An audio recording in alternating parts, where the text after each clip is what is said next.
എല്ലാവർക്കും സുൽഫത്ത് ഗ്രീൻഡറിയിലേക്ക് സ്വാഗതം. ഇതാണ് കരിയിഞ്ചി അഥവാ കറുത്ത ഇഞ്ചി. അപ്പൊ ഇഞ്ചി നമ്മ മുറിച്ച് കഴിഞ്ഞാൽ കണ്ട ഇതേപോലെ ഉള്ളില് നല്ല കറുപ്പ് കളറായിരിക്കുള്ളൂ. അപ്പൊ ഒരുപാട് ആരോഗ്യ ഗുണങ്ങളൊക്കെ ഉള്ളതാണ് കരിയിഞ്ചി എന്ന് പറഞ്ഞു കഴിഞ്ഞാല്.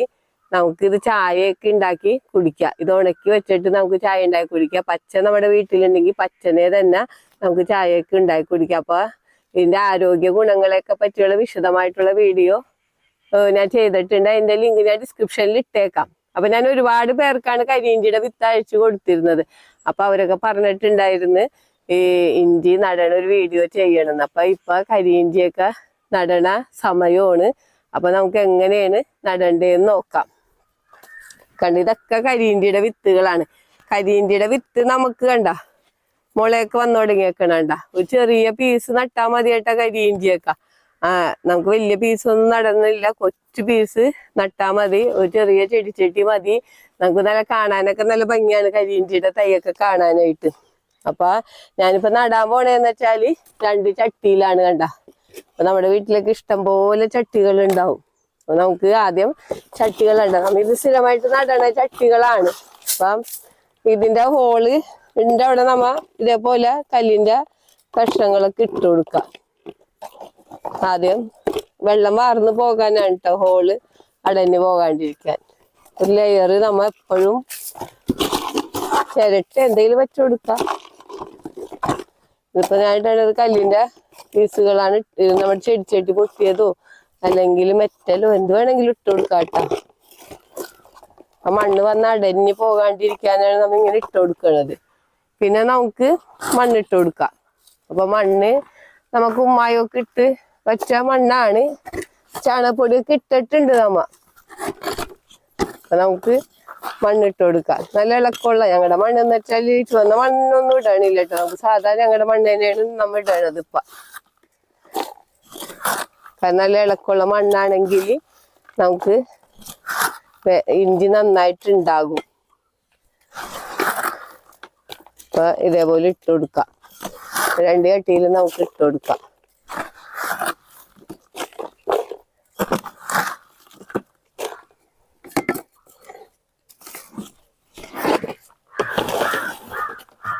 ഇത്രയും നമുക്ക് മണ്ണിടാം. അത് കഴിഞ്ഞിട്ട് നമുക്ക് ഇതിൽ കുറച്ചിന് വളമൊക്കെ ഇടാനുണ്ട്. ഇതിൽ വളമൊക്കെ നേരിയതായിട്ട് നമ്മൾ ഇട്ടിട്ടുണ്ട്. കുറേച്ച ചാണകപ്പൊടിയും എല്ലുപൊടിയൊക്കെ ഇട്ടേക്കണ മണ്ണാണ്.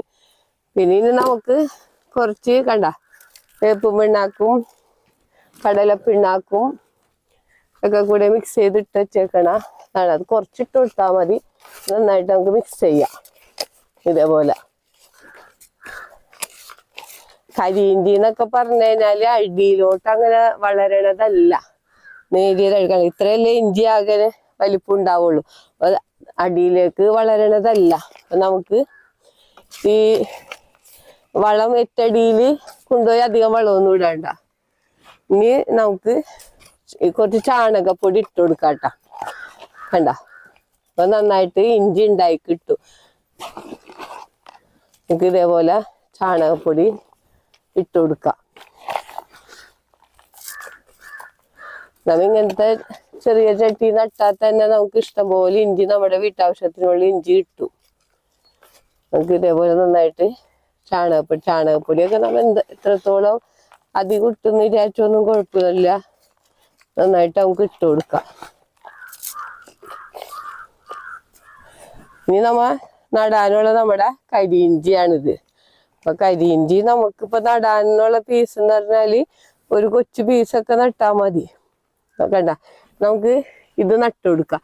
ഇത് നട്ടുകൊടുക്കാന്ന് വെച്ചാൽ 3 മുള വരും. കണ്ട അപ്പൊ 3 മുളയും വന്നിട്ട് ഇതിൽ നിന്ന് ഒരുപാട് ഇഞ്ചി നമുക്ക് പറിക്കുമ്പോ ഇഞ്ചി നമുക്ക് കിട്ടും. അപ്പൊ അധികം ആഴത്തേക്കൊന്നും നമ്മ മണ്ണിട്ട് മൂടണ്ട. ഇതേപോലെ നമുക്ക് നട്ടുകൊടുക്കാം.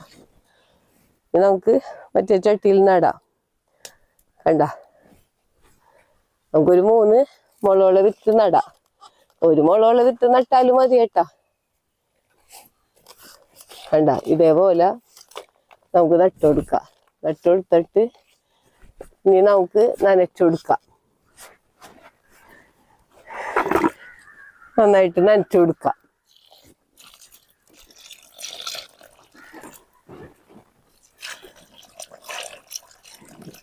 അപ്പൊ കരിയിഞ്ചിയിൽ എപ്പോഴും വെള്ളം കെട്ടിക്കിടക്കാണ്ടിരിക്കാൻ നോക്കണം കേട്ടാ. കാരണം വെള്ളം വാർന്നു പോണ ചട്ടികളിലൊക്കെ വേണം നടാനായിട്ട്. പെട്ടെന്ന് ചീഞ്ഞു പോകുമല്ല.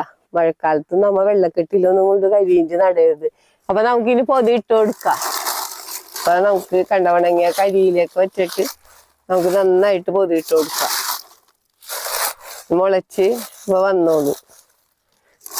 നമുക്കൊരു എല്ലാ ദിവസവും നനക്കണ്ട. ഇപ്പൊ 4 ദിവസമൊക്കെ എത്തുമ്പോ നമുക്ക് നനച്ചു കൊടുത്താൽ മതി. ഇതേപോലെ നന്നായിട്ട് പൊതിയിടാം. എന്നിട്ട് പൊതിയിട്ട് കഴിഞ്ഞിട്ട് നമുക്ക് കുറച്ച് നനച്ചു കൊടുക്കാം.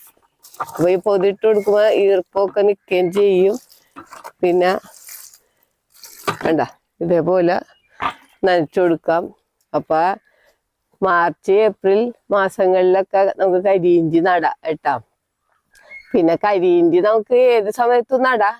നമുക്ക് പ്രധാനമായിട്ട് നമുക്ക് മാർച്ച് ഏപ്രിൽ മാസത്തിലൊക്കെ നടാം. പിന്നെ ഇത് വിളവെടുക്കണം എപ്പോഴാന്ന് വെച്ച് കഴിഞ്ഞാല് ഇതിന്റെ തണ്ടൊക്കെ ഉണങ്ങി പോകുമ്പോ നമുക്ക് വിളവെടുക്കാം. പിന്നെ നമുക്ക് ഇഞ്ചി തണ്ട് അത് നമ്മ ഫുള്ളായിട്ട് വിളവെടുക്കും. ഇപ്പൊ നമ്മുടെ വീട്ടാവശ്യത്തിനൊക്കെ നമ്മ നടയണമെങ്കിൽ നമുക്ക് എപ്പോ വേണമെങ്കിലും പോയിട്ട് നമുക്ക് ഈ കരിയിഞ്ചി നമുക്ക് വിളവെടുക്കാം. നമ്മുടെ ആവശ്യത്തിന് മാത്രം ഒരേ പീസൊക്കെ നമുക്ക് വിളവെടുക്കാം. പിന്നെ ഇതില് നല്ല ഭംഗിയുള്ള പൂവാണ്. നല്ലൊരു അലങ്കാര ചെടി പോലെയാണ് കരിയിഞ്ചിയുടെ ചെടിയൊക്കെ ഇരിക്കണത്. നമ്മുടെ വീട്ടുമുറ്റത്തൊക്കെ നട്ടു വളർത്താൻ പറ്റിയതാണ്. ഒരുപാട് ആരോഗ്യ ഗുണങ്ങളൊക്കെ ഉള്ളതാണ് കരിയിഞ്ചി. അപ്പം എല്ലാവരും കരിയിഞ്ചിയൊക്കെ വീട്ടിൽ നട്ടുപിടിപ്പിക്കണം. നമ്മൾ ഒരുപാട് തരം ഇഞ്ചികളൊക്കെ നടണതാണല്ലോ. കരിയിഞ്ചിയുടെ വിത്തുകളൊക്കെ മേടിക്കാൻ കിട്ടും. ഈ വീഡിയോ പറ്റി എന്തെങ്കിലും അഭിപ്രായങ്ങളോ സംശയങ്ങളോ ഉണ്ടെങ്കിൽ വീഡിയോക്ക് താഴെ കമന്റ് ചെയ്യുക. വീഡിയോ ഇഷ്ടപ്പെട്ടാൽ ലൈക്ക് ചെയ്യുക. വീഡിയോ ഇഷ്ടപ്പെട്ടാൽ ഷെയർ ചെയ്യുക.